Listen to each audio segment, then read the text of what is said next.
and Pioneer's CDJ. Each has become something like an instrument for DJs, engendering a whole set of gestures and creative techniques for manipulating the music they're playing back. The most musical thing DJs do: execute blends, either to keep the beat alive or create new sounds entirely, happens by way of a mixer. It's the center of the booth, the thing DJs spend more time tweaking than any other part of their kit. While there's not much argument on the standards for vinyl and CD playback, settling on a mixer isn't quite as easy. Over the course of the 2000s, though, a mixer by Cornwall, England-based console maker Allen Heath called the Xone-92 began worming its way into more and more DJ booths. In some ways it was simpler than the competition, with all analog circuitry and no onboard effects save a voltage control filter, VCF. In others, it broadened our expectations of what a DJ mixer should offer, packing 4-band EQ, effects sends and MIDI into its hefty metal frame. In terms of its full feature set, it almost certainly offers most jocks a good deal more than they'd need, but that doesn't make it an obvious crowd pleaser like Pioneer's DJ-M800.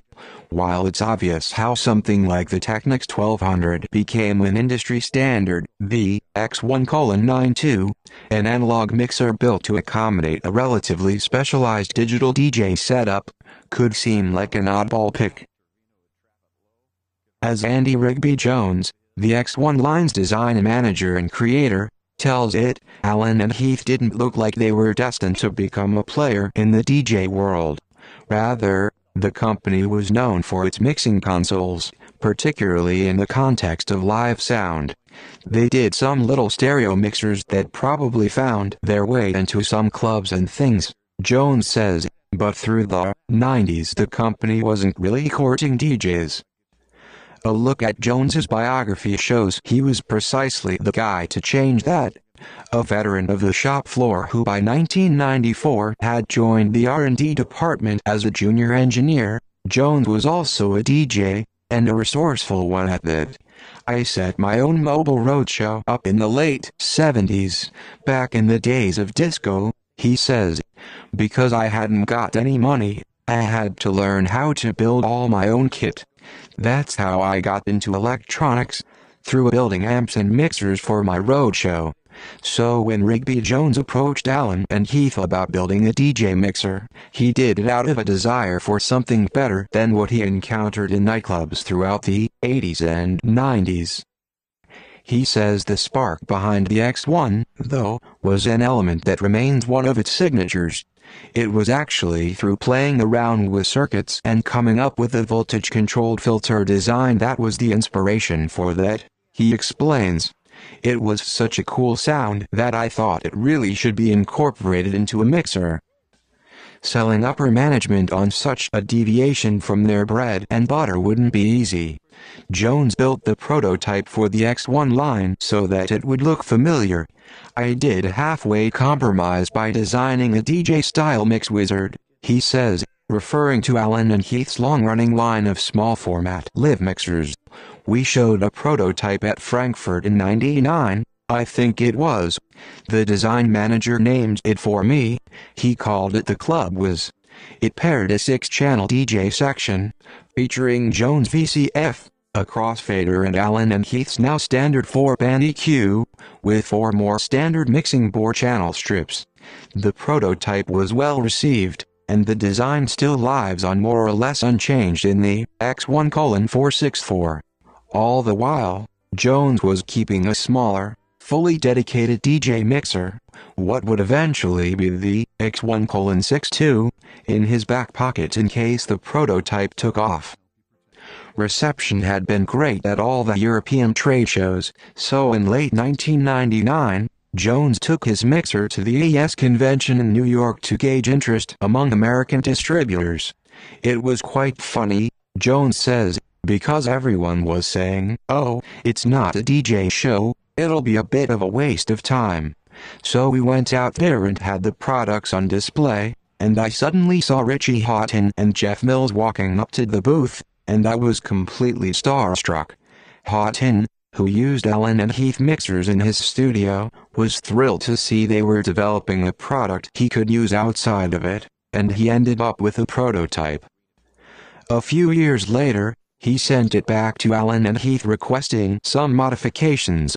This was what, 2000 or 2001, something like that, and it was like, what the hell is Richie doing? What does he want MIDI in a DJ mixer for? The answer was that Xone was starting to incorporate Ableton Live, at the time an obscure bit of studio software, into his ever-evolving DJ setup.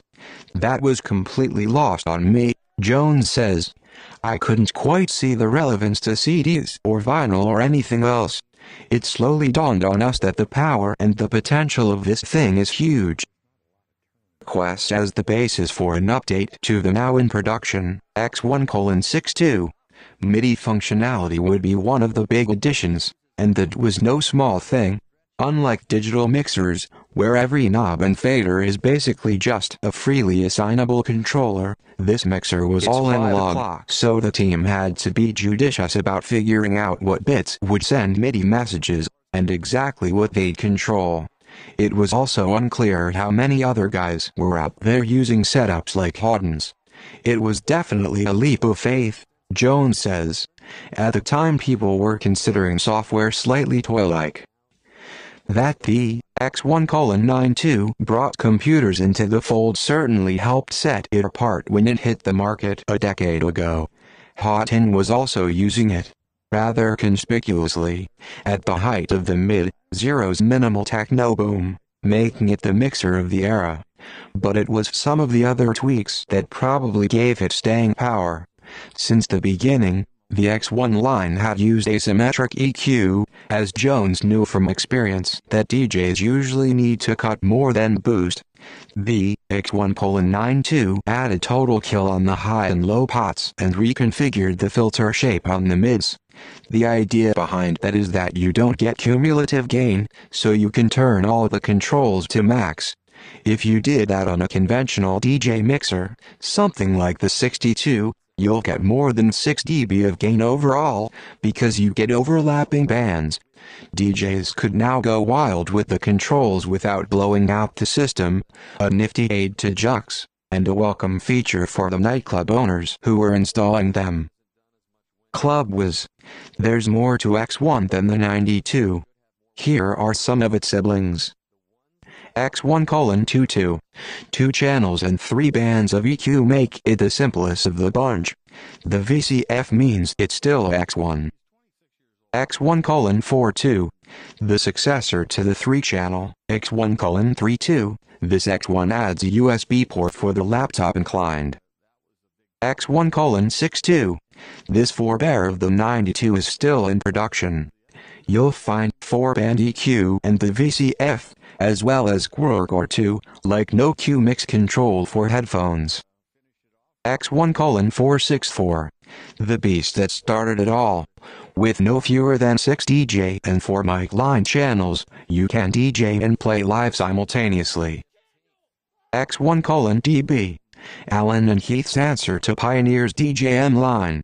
The DB2 and DB4 boast a horde of effects, multiple EQ modes, MIDI and more. Xone-V6. The 92's dearly departed Yuri-style rotary mixer. 6 channels, both EQ and VU mix level meters made it something special. Xone-92 rotary. Swaps the 92's linear faders for rotary knobs.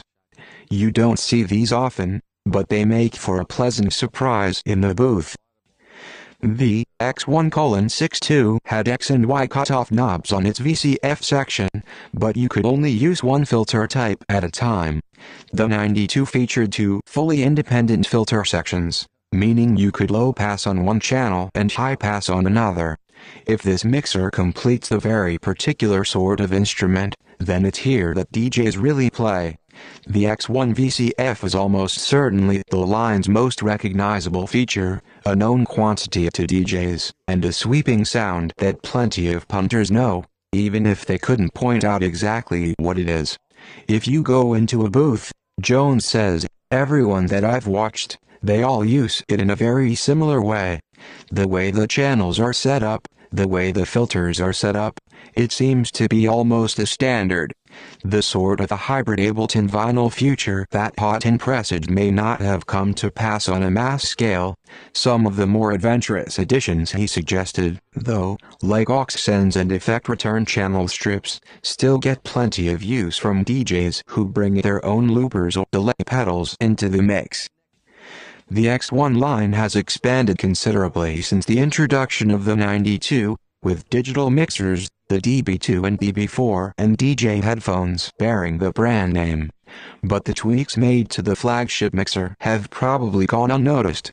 The only changes we've made on the 92 have been those forced upon us by component obsolescence, Jones assures, even after Allen and Heath moved production of the mixers from England to China.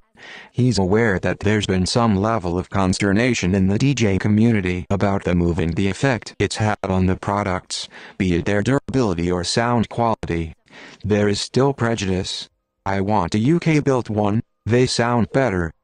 But he's adamant that any change to the line has been for the better. The quality control is absolutely spot on. The thing with a lot of the China manufacturers is that all of their tooling is brand new.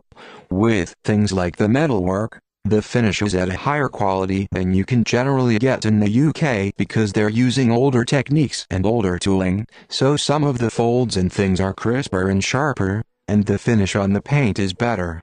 I ask if this extends to what's going on inside, and thus to the mixer's sound. It's identical, he answers.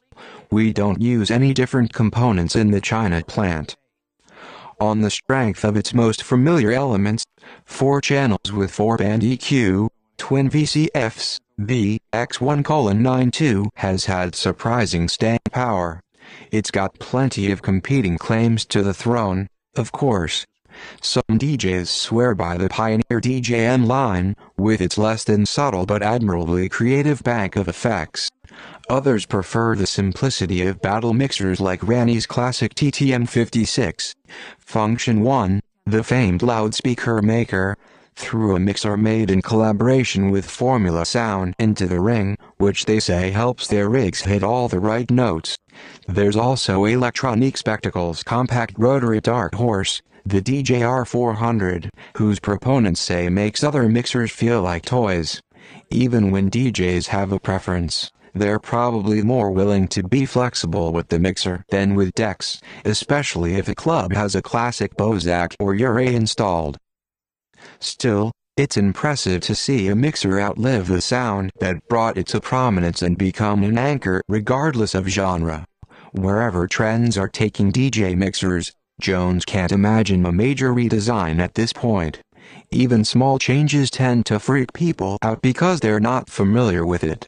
So changing it is almost, I wouldn't say it's been a victim of its own success, but because it has become a standard, it's going to take very careful thought before we replace it.